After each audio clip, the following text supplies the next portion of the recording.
And of course, that was the trend for up and coming. This is definitely a Hollywood meets Nollywood turning point, which That's was a banger. yes, which is coming very, very soon. Yes, It's like an apocalypse. Basically, is coming and it's going to smash all records before it. And watch out! You heard it first, right here. Exactly, we bring you the newest. Yeah. And here to talk about it, we have the person who wrote it, Directed it, and produced it. it. Mr. In the building. Niyi Towolawi. How you doing? Not bad, not bad. Not too bad. I saw that preview. I'm like, wow. We can just This is different. We can do a roll call of artists. I mean, we have Jackie Appiah.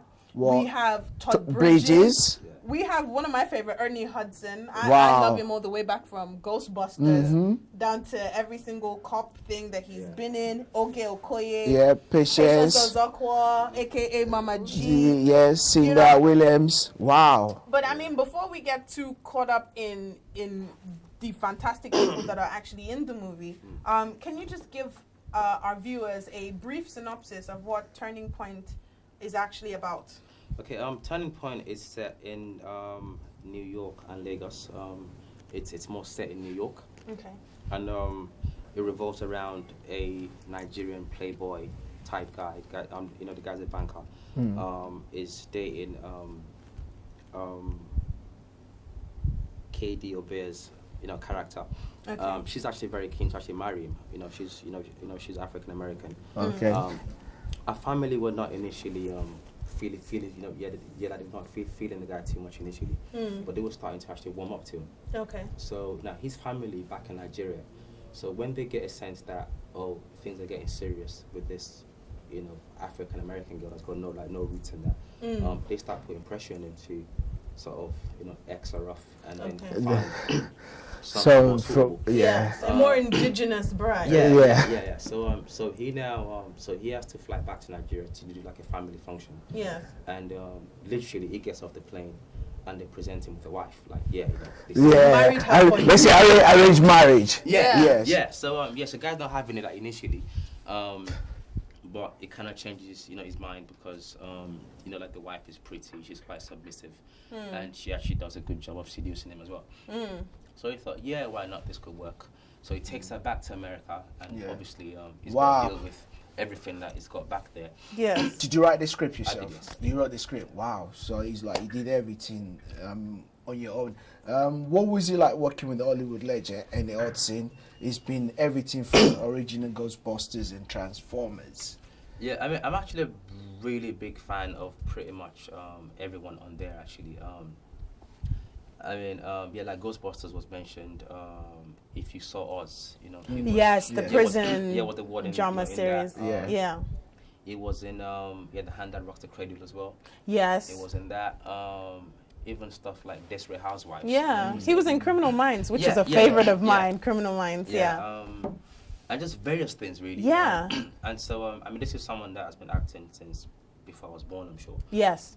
Since the 70s. I was born in the 70s, so. Oh, yeah. But people like that, really, they turn up and they're extremely humble. Wow. And they actually look up to me as, the director to actually lead them. Fantastic. And he actually called me sir initially. The Americans are very polite, but then to find somebody of such a caliber that would still acknowledge, the hierarchy on a set is fantastic. I mean, that's wonderful that he was respecting you as a director. And they were all that way as well. And I think partly because what led to that as well is because it's not exactly easy to actually get actors of that sort of standing. Yes. Especially if you're not a known name yes. So pretty much I had to prove myself first to the unions and then to the agents. Okay. So obviously, they got copies of the script. Yes. So they got copies of the script, which was really well received. The film also has a lot of ethnic prejudice type angles to it. Yes. If you've seen Crash, for instance, Crash was looking at different ethnicities, or different races even. Yeah. But Turning Point is more about different say, groups of blacks, people. yes. Yeah, so not just the African American, you know, versus the African. Yeah. But even like within the African, you know, sort of like, say, sphere, you have like the Nigerian American that was born in America. Yes. That yes. feels more Americanized compared to the Nigerian that's recently emigrated. Yes. So you have all of that mix going on. So that was really interesting for them.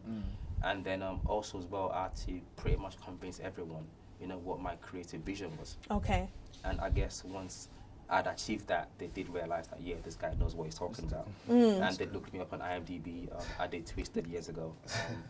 And which obviously doesn't compare to Turning Point. But, it was quite, I mean, that was quite innovative, like, in itself. Yes.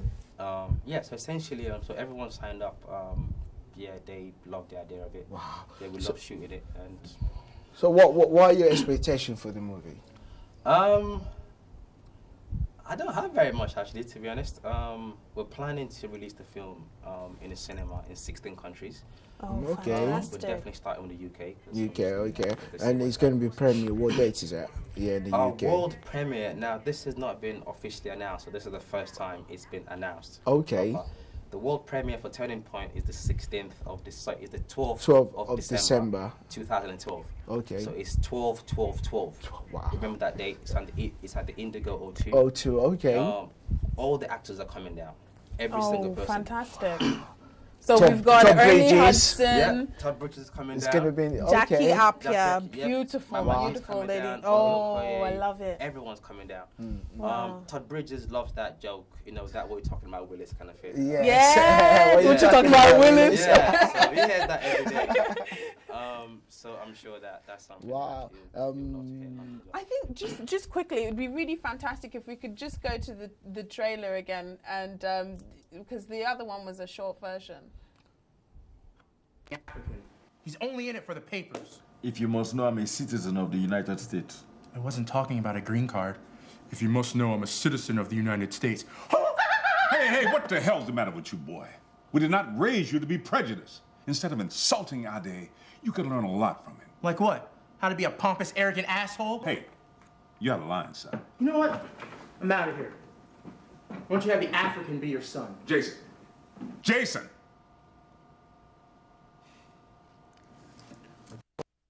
Wow. That was intense. But you know, the funny thing is, it's exactly what you said. I mean, because one of the comparisons that I've heard of this movie is how it compares to The Secret Laughter of Women, which saw Nia Long star with Joke Silva and Colin Firth. Yeah. But this gives a more in-depth look at how blacks treat other blacks. Yeah. I mean, I think I can testify that in this country, when we first came, there was tense feelings between Caribbeans and Nigerians. There's tense between Ghanaians and Nigerians. So this is a very intricate look at how all that comes to play. I mean, where did you get the inspiration for this movie? I mean, it's in life, but it's absolutely 100%, you know, fictitious. Okay. Yeah, I mean, it's purely fictitious. You know, I wanted to do a film, you know, with certain elements. Yes. Yeah. And basically, I had to connect all the dots. Yes. And I guess. You know, that's how the premise actually came about, really. So, it's not based on any sort of life story. And this will be, of course, Nollywood. No, project. actually, this is I mean, Twisted was shot 100%, you know, in Lagos. Okay. Yeah, so that was very much. I mean, I wanted to make that as indigenous, as possible, because before then, I would have been considered, you know, a Black British filmmaker kind of thing, and. You know, that identity doesn't really take you very far. Yes. And obviously, you know, like being Nigerian and whatnot, trying to tap into that whole Nollywood thing. Yeah. So did that purely there. And so, again, this is more, it's more on a world cinema kind of sphere, if you will. Yes.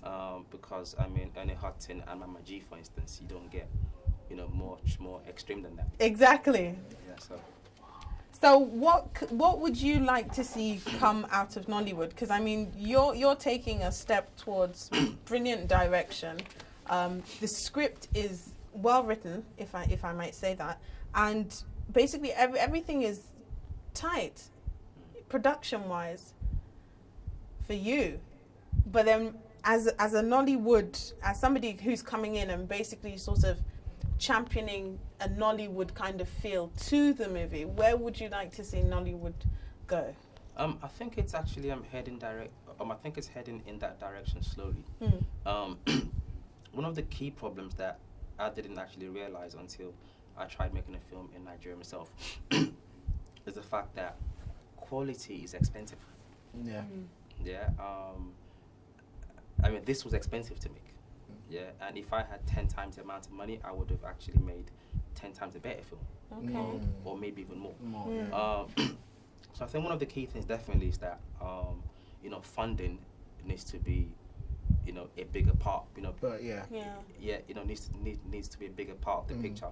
What would also drive that is the fact that, I mean, there needs to be a better distribution platform. Okay. So once that funding actually goes in, the people that, you know, so the people investing, they need to know that they can there's a recoup way. their money. Exactly.